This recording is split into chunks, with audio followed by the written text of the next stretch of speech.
Yun, what's up, what's up? Ayan, kamusta mga utol? And then welcome sa video na ito. So once again, this is pa yung kaibigan ni Kiko. By the way, sa mga hindi pa pala nakapag-subscribe or nakapag-follow dyan, yes, alam nyo na po yung dapat ninyong gagawin, which is, sapat na po yan, para mas lalo pa tayong magaganahan. So ito, dagdagan ko na naman ang inyong mga kaalaman.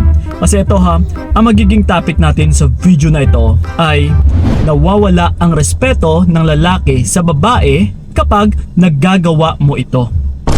Okay? Well, actually, mapababae mapalalaki ay nawawalan din talaga ng respeto. Once na maling behavior yung pinapakita mo. Once na maling pagtrato yung pinapakita mo rin sa partner mo. Na kung minsan, kaya nagtataka tayo na kung bakit sa umpisa lang masaya, sa umpisa lang nagpapakitang gilas yung mga partner natin. And then, eventually, or sa kalagitnaan ng relationship ninyo ay nagbabago. Dahil po yan utol talaga sa pagtrato mo sa kanya. So ngayon, ang isang gawain na mas mapabilis mawawala yung respeto ng partner mo ay yung sa pagiging nice na gawain. Same thing na rin ito sa amin ng mga lalaki na kapag sobrang nice kami sa isang babae ay mas lalong nang-aabuso yung isang babae. So sa amin naman, pagdating naman sa inyong mga kababaihan na kung sobrang nice yung pinapakita niyo sa amin ay mas lalo rin kaming mga aabuso. So ito gusto ko lang maunawaan ninyo or i-explain sa inyo kung ano ba yung pagiging nice na gawain na ito. Kasi kung minsan mga utol, yung pagiging nice is wala naman sanang itong problema once na ikaw ay isang lalaki. Kasi mas mataas yung percentage na hindi maaabuso ng isang babae yung isang lalaki kahit pinapakitaan na ng kabaitan or ng kabutihan ng isang lalaki. Unlike sa aming mga lalaki, the once na pinapakitaan kami ng kabutihan or ng kabaitan ng sobra-sobra ng isang babae, ay mas lalong nang-aabuso kami. Maliit lang yung percentage kumbaga compare sa inyong mga kababaihan. So ngayon ito kailangan ninyong tandaan yung sa pagiging pagkamabait or sa pagiging mabuti na tao is huwag ninyong gayahin yung gawain ng isang lalaki.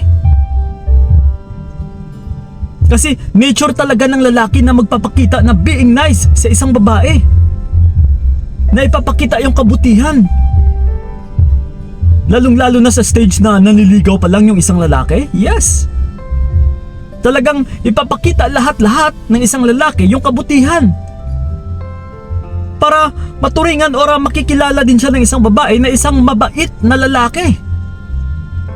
So kung ganito ka utol, na halos ginagaya mo na yung isang lalaki, kagaya na rin sa isang gawain na yung lalaki yung nagbibigay sana ng sustento or ng suporta sa babae, and then ginawa mo rin ito or ginaya mo na ikaw itong nagsusuporta sa partner mong lalaki, na ikaw itong nagsusustento, na ikaw itong nagbibigay ng pera, na ikaw pa yung bumubuhay sa kanya, na sobrang bait mo talaga, na ikaw pa yung nagbibigay ng regalo, ikaw pa yung palaging sumusuyo sa kanya. Kasi nagpapakita rin ito mga utol na napaka-importante or na napakahalaga ng relationship ninyo sa iyo pagdating sa iyo. Or napakahalaga ng tao na ito pagdating na rin sa iyo. Kasi ginagawa mo yung lahat-lahat Lalong-lalo na kapag nakagawa siya ng kasalanan ay ikaw pa itong sumusuyo. Still nagiging mabait ka pa rin. Still nagiging nice ka pa rin sa kanya. So dito na talaga mawawala yung respeto ng lalaki sa iyo. Once na pinasok mo talaga yung masculine frame ng isang lalaki, na instead gawain niya sana ito, and then inagaw mo utol, talagang mawawalan siya ng respeto sa iyo. Na mapapalitan ito ng pang-aabuso. Na kung dati is nakaplano na talaga sa kanya nagagawin niya sana yung mga bagay-bagay na ito, pero pinangunahan mo siya. Ikaw pa yung nagpakitang gilas. Ikaw pa itong nagbibigay sa kanya ng kung ano-ano dyan, ng regalo, ng pagsusuyo. Yes, makikita ng lalaki na, uy, okay to hindi ko na pala kailangan magbigay sa kanya.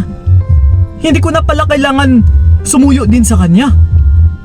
Hindi ko na rin pala kailangan magpakitang gilas talaga sa kanya.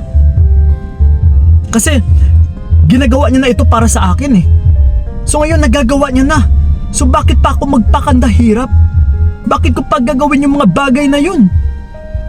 Yes. That's why yung magiging gagawin lalo ng isang lalaki ay aabusuhin ka. Na kung minsan magtataka ka talaga. Na Kuya Kiko, bakit napakawalang hiya naman ng partner ko? Ako na nga itong nagbibigay sa kanya ng suporta, and then panay pa siya request sa akin. Panay pa siya hingi ng hingi sa akin, na mas lalo siyang nagdidemand sa akin. Yes. Dahil nagpaabuso ka rin mismo, utol. Lalong lalo na talaga kapag nakagawa siya ng kasalanan ay ikaw pa itong sumusuyo. So, sa gawain talaga na ito, utol, sa umpisa, yung respeto ng lalaki ay nandyan lang yan. Yes, mataas yung respeto niya sa'yo. Pero sa maling pagtrato mo, sa maling behavior na pinapakita mo, ay magde-depreciate po ito. Bababa at saka bababa yung respeto niya sa'yo. Mababawasan ito. Mababawasan ito dahil ikaw mismo ay nagpapaabuso sa kanya. Na ginagawa mo yung lahat-lahat. Nagiging nice ka talaga sa kanya. Yes, sa pagiging nice, utol, ay wala naman sanang mali. Yes, ito ay magandang gawain talaga. Pero kapag sobra-sobra kasi, na ikaw bilang isang babae, na halos ginagaya mo yung isang lalaki or yung gawain ng isang lalaki, talagang maaabuso ka. Talagang patay kang bata ka. Na talagang mas lalong magdedemand yung partner mo. Na mas lalo pa siya makakagawa ng mga kasalanan or ng mga pagkamali or ng mga kinakaayawan mo, na gagawin niya talaga ito kasi wala na siyang takot din sa'yo eh. Kasi nga, dahil sa pag-ubos mo ng respeto niya sa'yo, inubos mo rin mismo, utol, na kung dati is may respeto siya sa'yo.